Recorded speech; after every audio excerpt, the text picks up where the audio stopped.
عشرہ ذی الحج چل رہا ہے۔ محدثین، مفسرین اور علماء کرام کے مطابق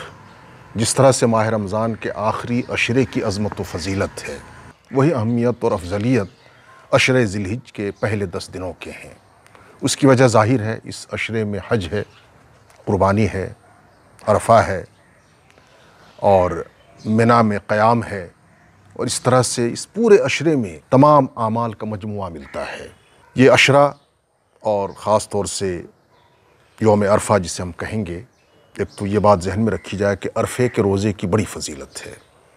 عرفے کے روزے کے بارے ارشاد نبوی صلی اللہ علیہ وسلم ہے، صحیح مسلم شریف کے اندر، حدیث کی دیگر کتابوں میں بھی یہ حدیث موجود ہے کہ جس نے عرفے کا روزہ رکھا تو گویا کہ اس نے 1 سال اگلا اور 1 سال پچھلا روزہ رکھا، اس کے 1 سال گزشتہ اور 1 سال آئندہ کے گناہ بھی معاف ہوں گے۔ اس عشرے کی اتنی اہمیت فضیلت اس لیے ہے کہ اس میں حج جیسا رکن ہے۔ حج ایک ایسا فریضہ ہے جو سن 9 ہجری میں اللہ نے فرض کیا۔ یوں تو ہر نبی نے اپنے اپنے وقت میں حج کیا ہے، لیکن چونکہ دین اسلام اپنے تکمیلی شان کے اعتبار سے رسول کائنات صلی اللہ علیہ وسلم پر مکمل ہوا ہے، تو سن 9 ہجری میں حج فرض ہوا،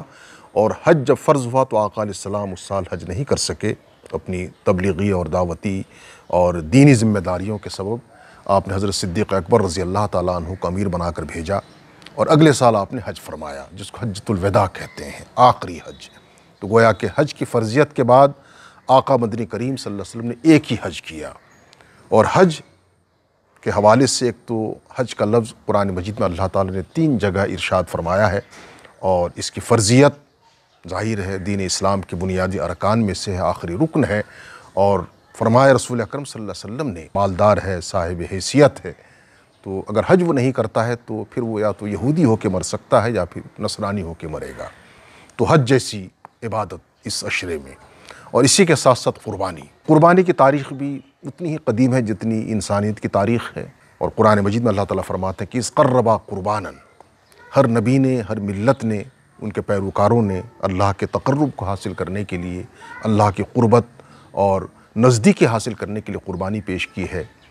جان و مال کی قربانی ہر دور میں دی جاتی رہی ہے، چونکہ ہم ملت ابراہیم کے پیروکار ہیں اور دین حنیف کے متبع ہیں، اور حضرت سیدنا ابراہیم خلیل اللہ رسول کائنات صلی اللہ علیہ وسلم کے جد اعلیٰ ہیں، آپ ہی کی نسل سے آقا علیہ الصلوۃ والسلام ہیں۔